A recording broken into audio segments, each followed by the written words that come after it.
दोस्तों नमस्कार। आज कहानी बताएंगे जवाहरलाल नेहरू की उस गलती की जिस गलती की वजह से प्रधानमंत्री मोदी अपने किले में दुबके हुए बैठे हैं, डर रहे हैं। जी हां, आज प्रधानमंत्री मोदी जैसे ही किसानों ने ऐलान किया कि हम जो है दिल्ली फिर आएंगे अपने उन सवालों का जवाब लेने जो सवाल हमने पिछली बार किए थे, तो साहब आप यकीन नहीं जानेंगे कि प्रधानमंत्री मोदी चीन का विरोध नहीं कर पाते, जबकि चीन ने हमारे देश के अधिकतर हिस्से पर कब्जा कर लिया है। उसके रास्ते में तो इस तरह की नाकेबंदी नहीं होती, लेकिन जब किसान अपना विरोध प्रदर्शन शांतिपूर्ण तरीके से करने दिल्ली में आना चाहते हैं तो प्रधानमंत्री मोदी जी बड़े बड़े रोड़े अटका देते हैं। उन रोड़ों की बिसात यहां पर दिखाई देती है कि जब सरिये गड़वा दिए जाते हैं, खाई खुदवा दी जाती है और किसान खुद इस बारे में बात करने लगते हैं। किसान दिखाते हैं वो खाइयों के दृश्य, वो ब्रिजों के दृश्य है, शंभू बॉर्डर पर जो पुल सीज कर दिए गए और जहां से आम नागरिकों को भी निकलना पड़ रहा है, जिसमें एक आदमी तो डूबते डूबते बचा, महिलाएं अपने बच्चों को लेकर के पार कर रही है। सरकार को इतना डर, जो प्रधानमंत्री मोदी इतना लोकप्रिय हो गया हो, इतना शानदार हो गया हो, विश्व गुरु बन गया हो, वो छोटे से किसान आंदोलन से डर जाए। आखिर क्यों? क्या मतलब है? क्या डरपोकों की बिसात में प्रधानमंत्री मोदी ने अपना नाम लिखा रखा है, या अमित शाह ने अपना नाम लिखा रखा है, या सिर्फ भाड़े के हत्यारों पर इनको यकीन है? जो आरोप वकील प्रशांत भूषण ने लगाए कि जज लोया को 100 करोड़ की रिश्वत देने का जो था ऑफर दिया गया था, जज लोया ने ठुकरा दिया तो जज लोया को मार दिया गया। आज जज लोया की बात नहीं कर रहे, आज किसानों की बात कर रहे हैं। किसान अपना एमएसपी मांगने जा रहे हैं।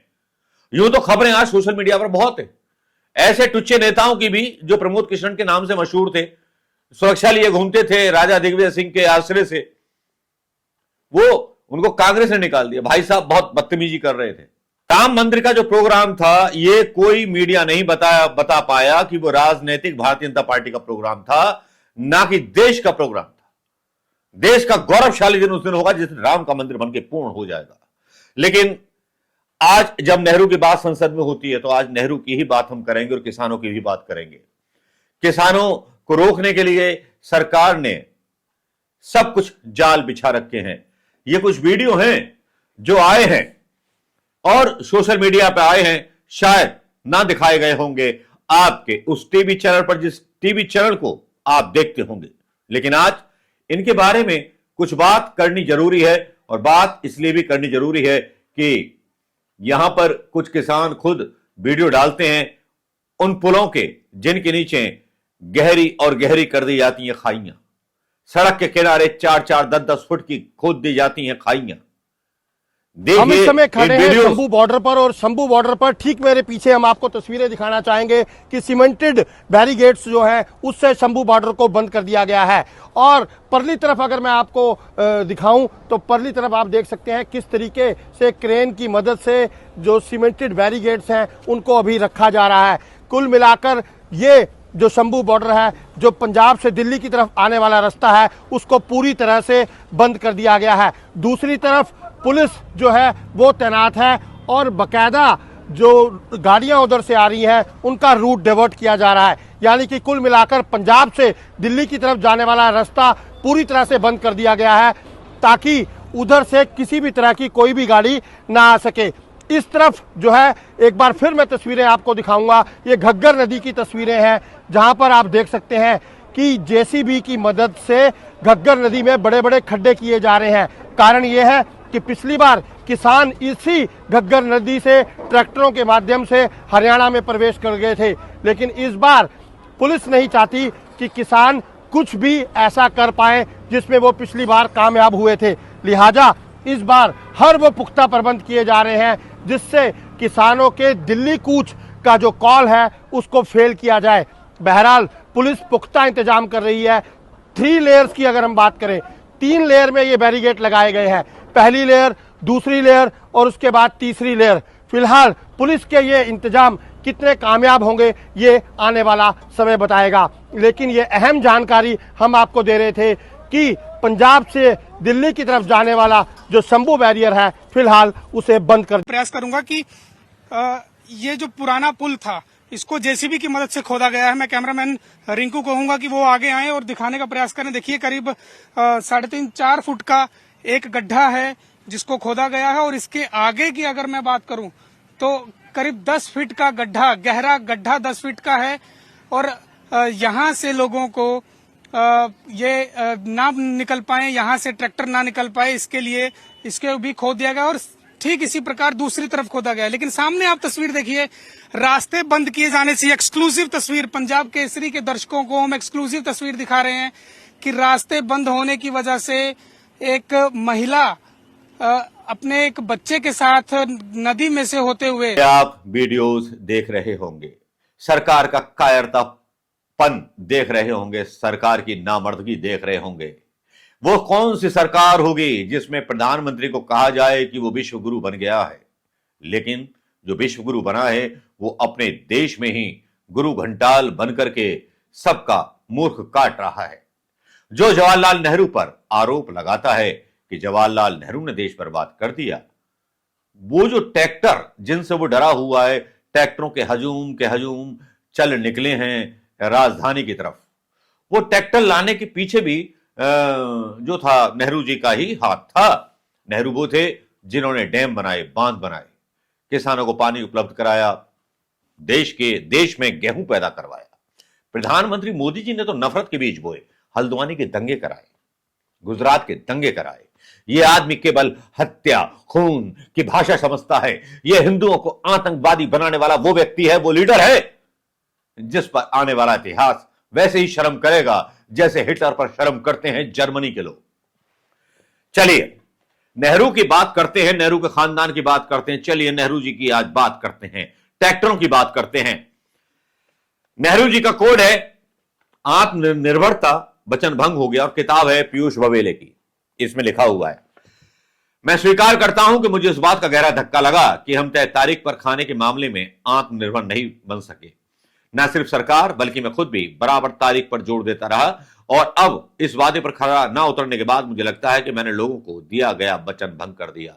अपनी नाकामयाबियां मतलब असफलताएं सीधे तौर पर मानते थे। जवाहरलाल नेहरू का यह बयान है 19 फरवरी 1952 को दिया गया। नेहरू ने दावतों पर पाबंदी लगा दी थी, जमाखोरी पर सख्त पाबंदी कर दी थी, सख्त कार्रवाई की जाती थी उस जमाने में, क्योंकि अच्छा संदेश दे दें। अब भोजन की इस खोज में नेहरू को जो मशीन सबसे जरूरी लगी थी वह थी ट्रैक्टर। आज तो ट्रैक्टर खेती का एक ऐसा अटूट हिस्सा हो गया है कि सिंधु घाटी की सभ्यता के जमाने से खेती का जूं अपने कंधे पर ढोने वाले बैल अस्तित्व के संकट से जूझ रहे हैं। लेकिन उस समय तो ट्रैक्टर नई और चमत्कारिक चीज थी, वो जमाना था। तो ट्रैक्टर कहां से लाया जाए, कहां से लाए भाई ट्रैक्टर? तो नेहरू अक्टूबर 1948 में इंग्लैंड जाकर हेनरी फर्गुसन से मिले। फर्गुसन ट्रैक्टर का नाम तो आपने सुना होगा। ऑटोमोबाइल की दुनिया में हेनरी फर्गुसन एक जाना माना नाम था, और उन्हें आज भी आधुनिक ट्रैक्टर का पितामह कहा जाता है। नेहरू की तरह फर्गुसन भी ऑलराउंडर थे। उन्होंने 1909 में खुद के बनाए हवाई जहाज से आयरलैंड में पहली यात्रा की थी। देखिए उस जमाने में कितना बढ़ चुका था साइंस, कितना बढ़ चुका था इंग्लैंड का देश, और हम यहां पर राजा, रियासत, रजवाड़े, धर्म और मजहबों पर बात कर रहे थे। लेकिन नेहरू को हवाई जहाज नहीं, ट्रैक्टर खरीदने थे, किसानों के लिए ट्रैक्टर खरीदने थे जो सस्ते और टिकाऊ हों। यही नहीं, उन्हें ट्रैक्टर से कृषि उत्पादन को बढ़ावा देना था, साथ ही देश में खुद ट्रैक्टरों का उत्पादन भी करना था। बहरहाल भारत में ट्रैक्टर आने का किस्सा भी कम दिलचस्प नहीं है। 27 अक्टूबर 1948 को पंडित नेहरू का पेरिस से देश के खाद्य सुरक्षा मंत्री दौलत राम को भेजा तार देखते हैं। फर्गुसन ट्रैक्टर के बारे में मैंने पता कर लिया है, मुझे भरोसा है ये भारत के लिए सबसे बढ़िया रहेगा। पूरी दुनिया और खासकर अमेरिका में इनकी जबरदस्त मांग है। मैं इस तरह के 30-40 ट्रैक्टर टेस्ट करने के लिए भारत भेजने का इंतजाम कर रहा हूं। टेस्ट करने के लिए आए थे पहले भारत में 30 से 40 ट्रैक्टर। राफेल की तरह एकदम खरीद नहीं लिए गए थे। राफेल जो सुरक्षा का मामला, ये ट्रैक्टर खेती का मामला है।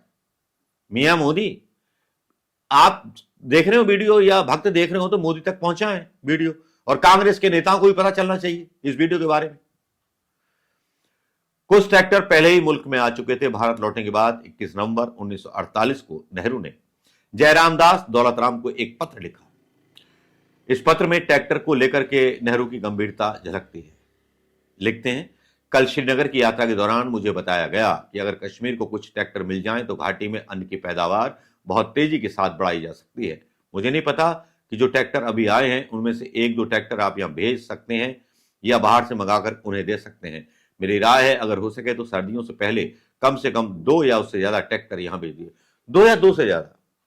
आजकल 3 परिवार होते हैं, तीनों परिवारों के पास ट्रैक्टर होते हैं। यह है कांग्रेस का विकास, प्रधानमंत्री मोदी जी। यह है नेहरू का विजन।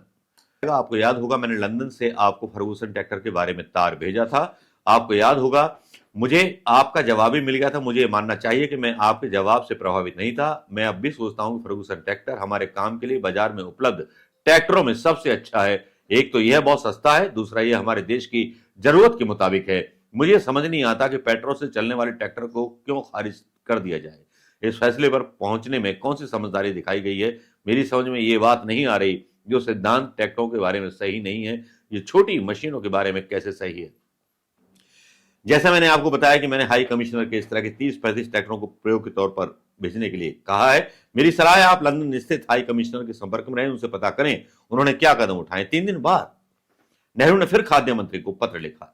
22 नवंबर के पत्र में अपने कश्मीर में ट्रैक्टर भेजने के बारे में सूचित किया कि मैं इस बारे में आपसे बहुत सहमत हूं। मैं शेख अब्दुल्ला को टेलीग्राम भेज रहा हूं, उसकी एक प्रति यहां संलग्न है। इस बीच चाहता हूं आप 2 ट्रैक्टर भेजने का इंतजाम करें। पूरी स्टेट कश्मीर और जम्मू और वहां 2 ट्रैक्टर भेजने का इंतजाम करें और देखभाल के लिए कम से कम 1 आदमी जरूर भेजा जाए।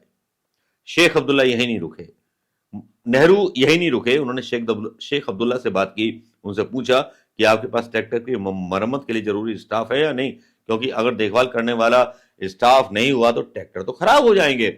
राष्ट्रीय और अंतर्राष्ट्रीय स्तर की घनघोर समस्याओं में उलझे होने के बावजूद नेहरू ट्रैक्टर खरीद प्रकरण पर बारीकी से नजर बनाए हुए थे। कहीं कोई खोटी और महंगी चीज देश के सिर न मर दी जाए, उसको लेकर वह सतर्क थे। 22 मई 1949 को नेहरू ने दौलत राम को नोट भेजा। कुछ दिन पहले मुझे पता चला कि भारत सरकार की तरफ से पाशा भाई पटेल बड़ी संख्या में बहुत महंगे ट्रैक्टर खरीदने अमेरिका जा रहे हैं। आपको याद होगा कि मैंने फर्गूसन ट्रैक्टर के बारे में आपका ध्यान खींचा था, क्योंकि मुझे भारत के लिए उपयुक्त लगते हैं। इसमें केवल एक कमी है कि ये पेट्रोल की जरूरत से चलते हैं। मुझे यह बात बिल्कुल समझ में नहीं आ रही कि सिर्फ पेट्रोल उपयोग के आधार पर इस ट्रैक्टर की ज्यादा काम की चीजों को कैसे नजरअंदाज किया जा सकता है। मुझे लगता है इस मामले में संपूर्ण रूप से विचार करना होगा, इससे पहले हम किसी दूसरे महंगे और कम उपयोगी ट्रैक्टर पर बड़े पैमाने पर इन्वेस्टमेंट करें। लंदन में मिस्टर फर्गूसन से मैं मिला था, उनसे उनके ट्रैक्टर के बारे में, उनके ट्रैक्टरों के भारत में निर्माण की योजनाओं के बारे में बातचीत की थी। मुझे इस बारे में कोई संदेह नहीं है, फर्गूसन ट्रैक्टर बाकी सारे ट्रैक्टरों का संवर्धित रूप है। इसके अलावा ये सरल और सस्ती मशीन है। यह उस तरह का भारी भरकम दैत्य नहीं है जो जब चाहो जब खराब हो जाए।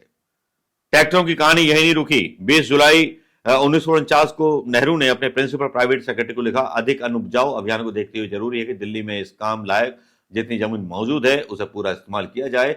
ऐसे बहुत से बड़े कंपाउंड है जहां फसल उगाई जा सकती है। स्टेट विभाग से इस बारे में तुरंत कदम उठाने के लिए कहेंगे। इस बात से कोई फर्क नहीं पड़ता कि हम दिल्ली में एक भी फूल ना उगाएं या दिल्ली के मैदानों और लॉनों की संख्या कम है।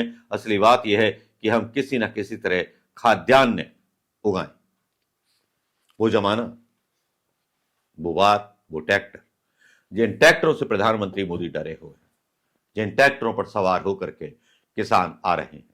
किसान नेता की एक अपील है पूरे किसानों के साथ, उसका यहां एक वीडियो देखें। वाहिगुरू खालसा वाहिगुरू फतेह, जय जवान जय किसान। जैसा कि आपको पता है कि 13 फरवरी को दिल्ली कूच होकर रहेगा। पुलिस अपनी दमनकारी नीति पर आ चुकी है और सरकार तानाशाह रवैया अख्तियार कर रही है।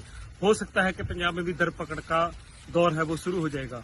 आपको पता चल जाएगा कि सरकारें कैसे काम करती हैं और कॉर्पोरेट के लिए कैसे काम करती हैं। तो इसको ये माना जाए कि ये आजादी की दूसरी लड़ाई है, क्योंकि तकरीबन देश का 90% विपक्ष आज बीजेपी में जा चुका है।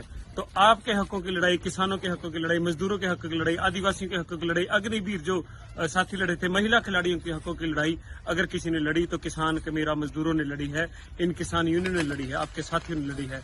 तो साथियों, आपने बड़ी तादाद के अंदर सभी बॉर्डरों पर पहुंचना है और अपनी एकता का और निडरता का जो परिचय है वो देना है। हमने संयम के साथ काम करना है। बैरिकेड तोड़ने का आप सबका तजर्बा है। ये जो रोके हैं, ये जो सरकार कर रही है, तो तो सीआरपीएफ लगा दी है, बीएसएफ लगा दी है, तो ये भी किसान के बेटे हैं, इन्हें भी अग्निवीर के बारे में सोचना चाहिए। वन पेंशन वन रैंक का मुद्दा इनका भी है। तो सभी की लड़ाई है, ये आने वाला समय ही तय करेगा कि कौन कहां पे खड़ा होगा। और इतिहास लिखा जा रहा है कि कौन विरोध में खड़े थे, कौन साथ खड़े थे, और कौन इस लड़ाई के अंदर अपना हौसला और जज्बा बढ़ाने का काम कर रहे थे। आप सबसे एक विशेष बेनती है कि गांव-गांव में राशन इकट्ठा करें। सभी साथी गांव, मंदिर, मस्जिद के अंदर अरदास, बेनती और दुआ करें कि निश्चय ही किसान जीत हो और किसान सुकल अच्छे तरीके के साथ, किसी को चोट ना आए, किसी को कोई दुर्घटना ना घटे, सभी किसान दिल्ली कूच करें। सरकार पानी की बछारें करेगी, गंदा पानी आपके ऊपर डालेगी, वो आपके ऊपर आंसू गैस गिरेगी, पर मगर जो साथी इस युद्ध में साथ खड़े होंगे उन्हें बहुत हौसला, जज्बा और अनुशासन के साथ अपनी लीडरशिप का कहना मानना है। देखते हैं आने वाले समय के अंदर क्या क्या होता है और इस बात का। ये वीडियो आपने देख लिया होगा दोस्तों। इस वीडियो को देखने के बाद कोई बात बचती नहीं है बाकी कि इतना कायर प्रधानमंत्री हमारे देश में ना तो पहले कभी पैदा हुआ था, ना कभी पैदा शायद होगा आने वाले समय में, कि जो दिल्ली की सीमाओं को सील करा दे, जो देश के ही देशवासियों को दिल्ली की राजधानी आने से रोक दे, और इस बीच जयंत चौधरी जैसे गद्दार लोग जो अपने पिता की कमाई हुई राजनीति पर राजनीति करते हैं, उस पर खानदान की राजनीति का आरोप नहीं लगाते प्रधानमंत्री मोदी। वो बेशर्मी के साथ भारत रत्न बांटे जाते हैं 5-5। अरे डोम मरो ऐसे पॉलिटिक्स वाले करने वाले प्रधानमंत्री मोदी, राम मंदिर के पीछे छुपने वाले। क्या आपने कितने डैम बनवाए बताइए प्रधानमंत्री मोदी जी?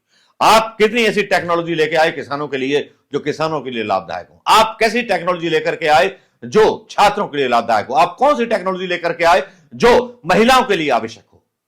आपने दिया क्या है देश को? आपने अदानी अंबानी जैसे कोड़ दिए हैं, आपने चंदा लिया है, आपके ऊपर भ्रष्टाचार के आरोप जब लगाए जाएंगे, जब आप सत्ता से बाहर जाओगे, कहां जाओगे झोला डंडा उठा करके? कहीं मुंह दिखाने के काबिल ना रहोगे। आएगा वक्त, आज ईवीएम के जरिए या किसी के जरिए आप कुछ भी बोल सकते हैं कि 400 के आगे सीट आएंगी, ये आएंगी, वो आएंगी। अमर फल खाकर के आप भी पैदा नहीं हुए। राहुल मर जाएंगे, सोनिया गांधी मर जाएंगी, लेकिन कांग्रेस के वो लोग जिंदा रहेंगे। कौन से लोग? जरा देख लीजिए। इनको रोका गया क्यों? क्या तानाशाही लागू कर दी गई? हरियाणा के एक शहर में तो बाकायदा तांडव पूर्वक ऐलान किया जा रहा था कि किसान अगर वाहन ले गए, किसान अगर आंदोलन में शामिल हुए तो उनको गिरफ्तार कर लिया जाएगा। क्या यही आपकी बेखौफ गिरी है? क्या यही लोकतंत्र है? दोस्तों, कल अयोध्या के बारे में जवाहरलाल नेहरू के क्या विचार थे, चलिए ये भी बताएंगे। लेकिन फर्गूसन ट्रैक्टर तो याद है ना आपको? तो ट्रैक्टरों से डर गए नेहरू के ट्रैक्टर। नेहरू अगर ट्रैक्टर नहीं लाए होते तो देश में ये किसान इतनी अराजकता ना फैला रहे होते। नमस्कार, जय हिंद। संसद में बयान आ सकता है भाई का।